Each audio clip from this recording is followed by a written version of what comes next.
Hello friends, आज के इस वीडियो में हम अर्थ से संबंधित कुछ महत्वपूर्ण तथ्यों को पढ़ेंगे, जैसे कि कर्क रेखा क्या है, मकर रेखा क्या है, विषुवत रेखा क्या है और अक्षांश रेखाएं और देशांतर रेखाएं कौन कौन सी होती हैं। इन सभी के बारे में आज हम विस्तृत अध्ययन करेंगे। तो चलिए शुरू करते हैं।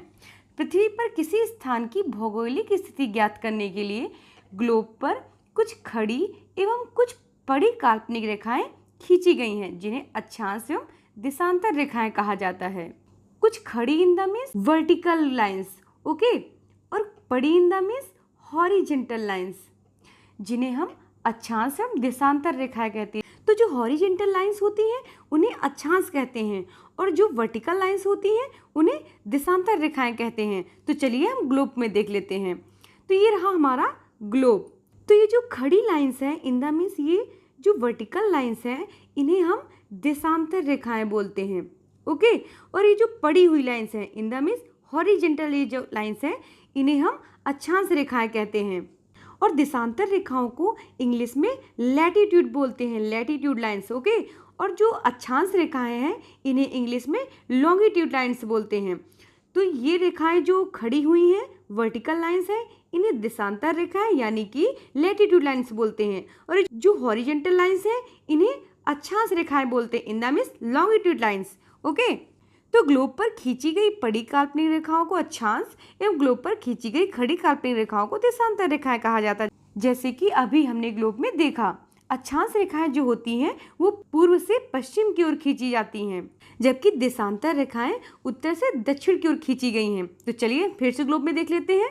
जो अक्षांश रेखाएं इन द मीन्स जो लॉन्गिट्यूड लाइंस हैं वो ईस्ट टू वेस्ट खींची गई, इन द मीन्स पूर्व से पश्चिम की ओर। तो पूर्व कहाँ पर है? इस जगह है, ईस्ट, ईस्ट टू वेस्ट खींची गई हैं, ओके। तो जो अक्षांश रेखाएं हैं वो ईस्ट टू वेस्ट खींची गई हैं, इन द मीन्स पूर्व से पश्चिम की ओर खींची गई हैं। जबकि जो देशांतर रेखाएं हैं, लैटिट्यूड लाइंस हैं, वो नॉर्थ टू साउथ खींची गई, इन द मीन्स उत्तर से दक्षिण की ओर खींची गई, ओके। अक्षांशों की कुल संख्या 181 है। दो अक्षांशों के बीच की दूरी लगभग 111 किलोमीटर होती है। ध्रुवों की ओर जाने पर अक्षांश रेखाओं की लंबाई घटती जाती है। दो अक्षांशों के बीच की दूरी को जोन कहा जाता है। तो चलिए हम फिर से ग्लोब में देखते हैं। अक्षांशों की कुल संख्या कितनी है? 181। तो हम इनको देखते हैं, ये इतनी छोटी छोटी, इतनी ग्लोब में तो छोटा दिख रहा है, लेकिन रियल में ये लाइंस बहुत ही बड़ी होती हैं। इनकी संख्या कितनी है? 181। और इनके बीच की दूरी कितनी होती है? 111 किलोमीटर इनके बीच की दूरी होती है। और ध्रुवों की ओर जाने पर अक्षांश रेखाओं की जो लंबाई होती है वो घटती जाती हैं। तो हम चलिए ग्लोब में देखते हैं। ये होती हैं अक्षांश रेखाएं, जैसे कि मैंने बताया कि हॉरिजेंटल जो लाइंस होती हैं वो पड़ी हुई होती हैं। इनकी जो लंबाई होती है ध्रुवों की ओर जाते हुए घटती हुई जा रही है। देखिए, अक्षांश रेखाओं की लंबाई ध्रुवों की ओर जाते हुए छोटी होती जाती हैं, जैसा कि आप नॉर्थ पोल और साउथ पोल में देख सकते हैं। यहाँ पर आते आते ये लाइंस छोटी हो जाती हैं। और दो अक्षांशों के बीच की दूरी को जोन कहा जाता है। और इनके बीच की दूरी कितनी होती है? 111 किलोमीटर होती है। तो दो अक्षांशों के बीच की दूरी 111 किलोमीटर होती है। अक्षांश रेखाओं को समांतर रेखाएं कहा जाता है। देशांतर रेखाओं की कुल संख्या 360 है। दो देशांतर रेखाओं के बीच की दूरी 111.3 किलोमीटर होती है। ध्रुवों की ओर जाने पर देशांतर रेखाओं के बीच की दूरी घटती जाती है और ध्रुवों पर इनके बीच की दूरी 0 किलोमीटर होती है। तो चलिए देशांतर रेखाओं के बारे में भी हम ग्लोब में देख लेते हैं। तो ये हमारी देशांतर रेखाएं हो गई, ओके। तो कुल देशांतर रेखाओं की संख्या कितनी है? 360। और दो देशांतर रेखाओं के बीच की दूरी कितनी होती है? 111.3 किलोमीटर होती है।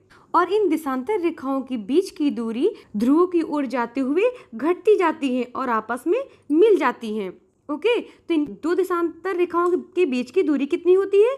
111.3 किलोमीटर। और टोटल देशांतर रेखाएं कितनी है? 360 हैं। और ध्रुवों पर इनके बीच की दूरी 0 किलोमीटर होती है। कितने किलोमीटर होती है? 0 किलोमीटर, जैसा कि हमने बताया आपस में मिल जाती हैं, ओके। दो देशांतरों के बीच की दूरी को गोरे कहा जाता है और अक्षांशों के बीच की दूरी को क्या कहा जाता है? जोन। अक्षांश एवं देशांतर रेखाएं एक दूसरे को समकोण पर काटती हैं। दो अक्षांशों एवं दो देशांतरों के बीच के क्षेत्र को ग्रिड कहा जाता है। 0 डिग्री अक्षांश एवं 0 डिग्री देशांतर अटलांटिक महासागर में स्थित हैं। तो अब देखते हैं ध्रुव क्या होते हैं। पृथ्वी के केंद्र से 90 डिग्री अक्षांश पर ध्रुव स्थित होते हैं। उत्तर की ओर 90 डिग्री अक्षांश पर उत्तरी ध्रुव एवं दक्षिण में 90 डिग्री अक्षांश पर दक्षिणी ध्रुव स्थित होते हैं। पृथ्वी के ध्रुव पर स्थित जो 90 डिग्री अक्षांश रेखा है वह वृत्त नहीं बनाती अपितु बिंदु के रूप में होती है। यही कारण है कि पृथ्वी पर 181 अक्षांश रेखाएं हैं जबकि 179 वृत्त हैं।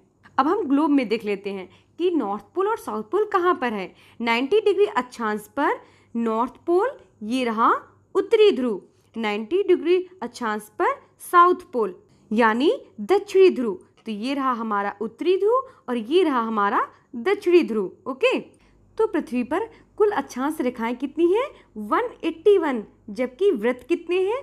179 है। 179 क्यों है? 2 कम क्यों है? क्योंकि नॉर्थ पोल और साउथ पोल पर जो अक्षांश रेखा है वह वृत्त नहीं बनाती है। तो पृथ्वी पर कुल अक्षांश रेखाएं कितनी हैं? 181, जबकि वृत्त कितने हैं? 179। ओके, अब चलिए अब हम देखते हैं भूमध्य रेखा क्या होती है। अभी तक हमने समझा अक्षांश रेखा क्या होती है, देशांतर रेखाएं क्या होती हैं, नॉर्थ पोल, साउथ पोल ये क्या होते हैं। अब हम पढ़ेंगे भूमध्य रेखा क्या होती हैं। 0 डिग्री अक्षांश पर स्थित रेखा को भूमध्य रेखा कहते हैं। इसे विषुवत रेखा एवं 0 डिग्री अक्षांश रेखा भी कहा जाता है। ओके, अक्षांश वृत्त पूर्व से पश्चिम या पश्चिम से पूर्व में खींची गई ऐसी काल्पनिक रेखा जो पृथ्वी पर स्थित एक ही अक्षांश वाले सभी स्थानों को जोड़ती है, अक्षांश वृत्त रेखा कहलाती है। भूमध्य रेखा पृथ्वी के बीचों बीच से होकर गुजरती है और पृथ्वी को 2 बराबर भागों में बांटती है। तो चलिए अब हम भूमध्य रेखा को पहले हम ग्लोब पर देख लेते हैं। तो 0 डिग्री अक्षांश पर स्थित रेखा को विषुवत लाइन कहा जाता है। तो 0 डिग्री अक्षांश पर स्थित रेखा को भूमध्य रेखा कहा जाता है और भूमध्य रेखा को इंग्लिश में इक्वेटर लाइन भी कहा जाता है। ओके, इसे 0 डिग्री अक्षांश लाइन भी कहा जाता है। ठीक है, तो ये रही हमारी भूमध्य रेखा जो पृथ्वी को 2 बराबर भागों में बांटती है, उत्तरी गोलार्ध और दक्षिणी गोलार्ध। भूमध्य रेखा के उत्तरी भाग को उत्तरी गोलार्ध एवं दक्षिणी भाग को दक्षिणी गोलार्ध कहते हैं। अक्षांश रेखाओं में सबसे अधिक लंबाई भूमध्य रेखा की ही होती है। भूमध्य रेखा की कुल लंबाई 4075 किलोमीटर होती है। मतलब इक्वेटर लाइन की जो टोटल लंबाई है ये कितनी है? 4075 किलोमीटर। तो भूमध्य रेखा क्या होती है? 0 डिग्री अक्षांश पर स्थित रेखा को भूमध्य रेखा कहते हैं। इसे इंग्लिश में इक्वेटर लाइन भी कहते हैं, इसे विषुवत रेखा भी कहते हैं, इसे 0 डिग्री अक्षांश रेखा भी कहते हैं। इसकी कुल लंबाई कितनी है? 4075 किलोमीटर है।